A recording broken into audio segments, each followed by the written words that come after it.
Now, this is starting to get to the essence of the difference between socialism and capitalism.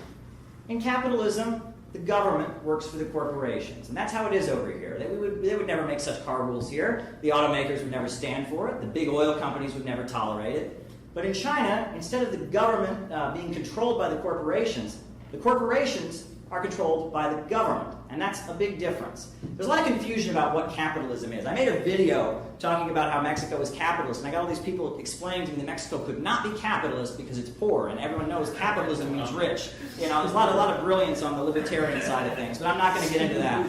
But there's a lot of confusion, and socialism too, right? What is socialism? I've heard people say, well, the USA is socialist because we've got a post office, right? That makes us a socialist country, right? And there's all kinds of confusion about this kind of stuff. Well, I'm going to give you a clear definition. Capitalism is a system in which the economy functions for the purpose of making profits for a group of owners. Karl Marx, he talked about the anarchy of production. Frederick Engels, he wrote that under capitalism, the means of production only function as a preliminary transformation into capital. Mao, he talked about how under capitalism, it's profits in command. A great example is, Dakota was in Union Square, like around the holiday time, I believe, when we had record low temperatures here in this city. And he saw that all these, these stores, like Burlington Coat Factory and some of the stores down there, they were cutting up clothing. They were cutting up these warm winter coats and throwing them into the garbage. And the reason they were cutting them up, and you would think, it's freezing temperatures, you've got people outside that are cold, why are they cutting them up before they throw them away? Isn't this a big waste? Well, it's not a waste, because those coats weren't produced for the purpose of keeping people warm.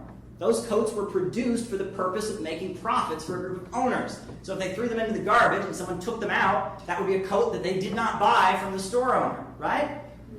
Or you can, there's other examples. You can talk about, a lot of restaurants in New York City. At the end of the night, they'll take the excess food, they'll throw it into the garbage, and then before they walk away, they'll pour a bunch of motor oil on top of it. So no homeless person can take it out of the garbage, right? Again, they didn't produce that food so people can eat it. They produced that food so that they could make a profit from it. Sellability, not usability. That's capitalism.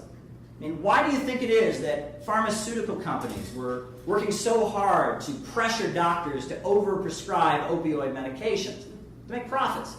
Why do you think it is that all over the country there are companies that are not hiring law-abiding citizens and just functioning outside of the jails, but instead they're going into the prisons and hiring prisoners to do the work and paying them 2 cents an hour, taking jobs away from people on the outside? What's that about? It's about making profits. Capitalism is the rule of profits. It's an economy that functions in the interest of profits.